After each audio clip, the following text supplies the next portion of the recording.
Okay, listen to this quote. All around him, the long scar smashed into the jungle was a bath of heat. You can just feel the violence and the completely oppressive atmosphere in those words, right? A scar smashed into the jungle.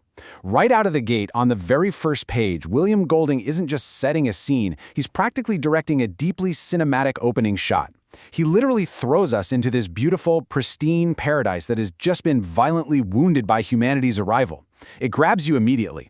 And let me tell you, that intense, stifling heat is going to become a major character in the story we're about to unpack. Welcome to The Explainer. Today, we are taking a highly structured look at one of the most chilling, absolutely brilliant pieces of literature ever written, Lord of the Flies. Our goal here is to create a completely covered summary with high visual and cinematic quality. We're going to map out exactly how a group of proper, highly disciplined schoolboys crash lands on a deserted island and, in a terrifyingly short amount of time, completely loses their grip on civilization. So buckle up. Let's dive right into this and trace this thrilling descent from order to absolute chaos. Imagine you're there for a second. We're looking at a story where the setting itself is essentially a giant pressure cooker. These boys find themselves on an uninhabited tropical island. There are no adults, no rules, absolutely no societal structures to keep them in check. At first glance, wow, it looks like a shimmering mirage of freedom. You've got coral reefs, crystal blue water, fresh fruit trees. It is the ultimate childhood fantasy. But this beautiful backdrop very quickly becomes a dangerous, isolated stage where the darkest, most hidden parts of human nature are allowed to run completely wild. Now, it's fascinating to look at how fast they attempt to establish order. On day one, their initial instinct is 100% rooted in the civilized world they just left behind. In the morning, Ralph blows the conch shell to call an assembly, which is this perfect symbol of democracy and free speech. By midday, they're out exploring and mapping their territory like proper little British explorers. And in the afternoon, Jack, who actually has a knife, hesitates to kill a trapped piglet. He physically pauses. Why? Because at this point, the sheer enormity of taking a life is still totally taboo to him. They are desperately clinging to the rules of the old world. But, as you can probably guess, that hesitation absolutely doesn't last. A massive primary fault line starts to divide the island. On one side, we have Ralph. His goal is long-term, it's logical, it's civilized, keep a signal fire burning on the mountain so a passing ship can rescue them. Simple, right? Well, on the other side, we have Jack. His focus shifts entirely to the immediate, visceral thrill of the hunt. He wants meat, and more than that, he wants dominance. This seemingly simple disagreement between prioritizing rescue and prioritizing hunting is exactly the wedge that will eventually tear this fragile little society to pieces. As the days drag on, the environment itself literally starts to warp their perception. The mirage of order fades. Golding writes so beautifully about the blinding midday heat on the island, describing how the coral reefs and the sea seem to float up into the sky, quivering and plucking apart in these crazy optical illusions. The boys literally cannot trust their own eyes. It's a masterful cinematic technique by Golding. He uses the physical blurring of the island's horizon to perfectly mirror the psychological blurring of their rules, their grip on reality, and their rationality. That intense heat is just melting away their civilized conditioning. And this leads us to a massive turning point. The mask was a thing on its own, behind which Jack hid. Liberated from shame and self-consciousness, Jack starts using clay and charcoal to paint his face for hunting. But listen, this isn't just camouflage, not at all. By hiding his own face, Jack essentially erases his identity as a civilized schoolboy. The paint acts as a literal shield against the judgment of society, completely allowing him to sever his ties to his old moral compass and fully embrace his primal urges. It's a real game changer. Once that door to savagery is opened, the decay accelerates incredibly fast. First, we see the ultimate failure. A ship actually passes by, but Jack's hunters let the signal fire go out because they were too busy killing a pig. Then, the violence really escalates when Jack strikes Piggy, shattering one lens of his glasses, literally blinding the voice of reason on the island. Meanwhile, the youngest boys are absolutely paralyzed by night terrors of some snake-like beastie in the jungle. And all those organized rules we talked about, building shelters, fetching fresh water, completely abandoned. Their whole civilization was really just a fragile, fading habit. So things are falling apart, and Ralph is desperate. He literally cries out for a sign from the adult world, just anything to bring some order back to the island, and, well, they get one. But in a twist of unbelievable dark irony, in the dead of night, a casualty of an ongoing war explodes in the sky, and a dead paratrooper drifts down onto the mountaintop. This is their grand sign from the grown-ups, a literal corpse of human conflict. And because the parachute gets tangled in the rocks, the wind makes the dead man sit up and bow down in the shadows. The boys are completely gripped by fear, and they mistakenly worship this dead guy as the physical monster they've been dreading. But the true nature of the beast is actually far more terrifying than some monster hiding in the woods. To appease this fake beast on the mountain, Jack's hunters slaughter a pig and leave its severed head on a stick in the jungle, just swarming with flies. Simon, who is definitely the most intuitive boy on the island, finds it, and he has this terrifying hallucinatory encounter with it, the actual Lord of the Flies. The head silently speaks to him, mocking him, basically telling him that the beast isn't something you can just hunt or kill. The beast is inside them. It's the innate darkness of humanity itself. Armed with this horrific truth, Simon staggers down the mountain to try and tell the others, but down on the beach, the atmosphere has completely reached a boiling point. The air is thick with a brassy glare, there's a massive thunderstorm brewing, and the tension is frankly unendurable.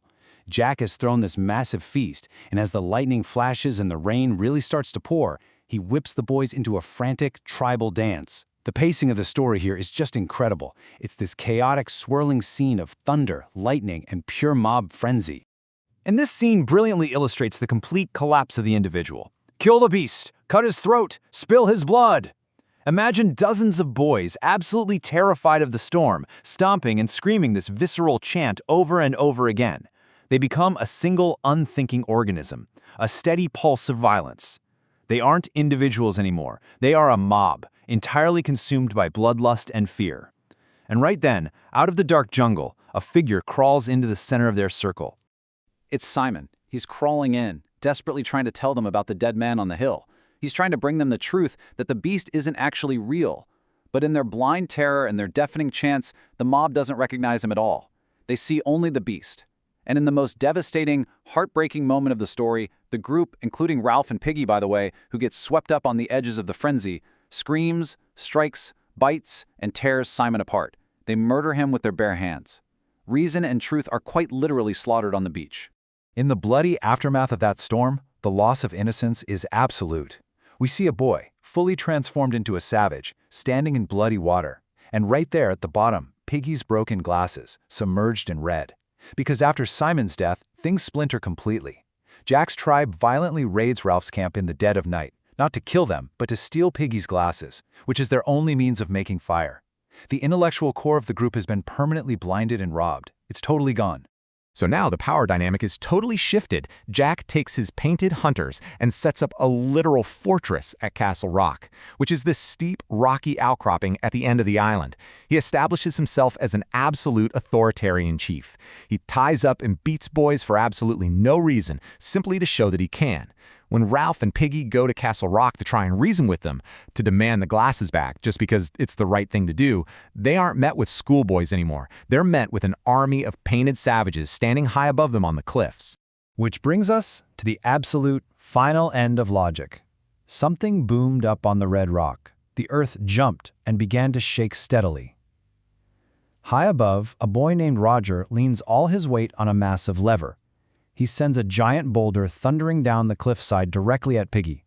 It strikes him, shattering the magical conch shell into 1,000 white fragments and throwing Piggy off the cliff to his death. With the conch gone and Piggy dead, the last lingering threads of civilization, intellect, and rules are instantly, violently vaporized. From here on out, the narrative accelerates into pure survival horror. Ralph is entirely alone. He goes from being the civilized, elected leader to desperate, hunted prey. Jack's tribe literally sharpens the stick at both ends, meaning they fully intend to put Ralph's head on a spike exactly like they did to the pig. Ralph is forced to crawl through the dense jungle undergrowth, listening to the tribal ululations, the terrifying shrieks of the hunters sweeping across the island specifically to track him down and murder him. The apocalyptic irony here is just shattering. They had smoked him out and set the island on fire. To flush Ralph out of his hiding spot, Jack's tribe sets the entire jungle ablaze. Remember Ralph's very first civilized goal on day one? A controlled signal fire on the mountain to bring rescue. Now, fire has been totally weaponized. The entire island is turning into a shuddering inferno. The very element meant to save them is now being used to destroy their home and hunt down a human being. Ralph staggers out onto the beach. The fire is absolutely roaring at his back. The savages are right behind him, ready to strike. And he looks up. The contrast here is incredibly jarring. He leaves an apocalyptic inferno of absolute savage violence, only to find a British naval officer standing totally casually on the sand. He represents the sudden crashing return of civilization. He's just standing there in a pristine white-topped cap with gold foliage, epaulettes, and a revolver. The hunt stops instantly. The bloodthirsty savages instantly revert back into dirty, weeping little boys. But the officer's reaction is deeply unsettling. He says, "We saw your smoke. What have you been doing? Having a war or something?" The adult world, which Ralph had literally been praying for, completely misses the horror of what just happened. The officer is mildly annoyed. He's making a casual joke. He thinks they're just playing a game that got a little out of hand. He has absolutely no concept of the brutal murders of Simon and Piggy, or the fact that he literally just interrupted a human execution. And the tragedy is just so profound. When the officer asks who's in charge, one of the youngest boys, Percival Wemyss Madison, steps forward. Now, early in the story, Percival recited his full name and address constantly, like a protective spell, a tie to the old world. But now, he looks up and says, and he just stops. The incantation is faded clean away. The trauma and the descent into savagery were so absolute that the youngest boys literally cannot even remember their own names. They have lost their identities entirely. Finally, the officer turns away to look at his pristine warship out in the distance, which is, of course, another machine of war, reminding us that the adults are currently hunting each other on a massive global scale, mirroring exactly what the boys just did on the island, which leaves us with this haunting question to reflect on. If it only took a few weeks for disciplined, civilized schoolboys to descend into absolute, murderous savagery, what does that say about the darkness hiding in all of our hearts? William Golding's masterpiece completely strips away the illusion of society and forces us to look right at the beast within. What a powerful, terrifying cinematic journey. Thank you so much for joining me on this explainer, and keep questioning what's beneath the surface.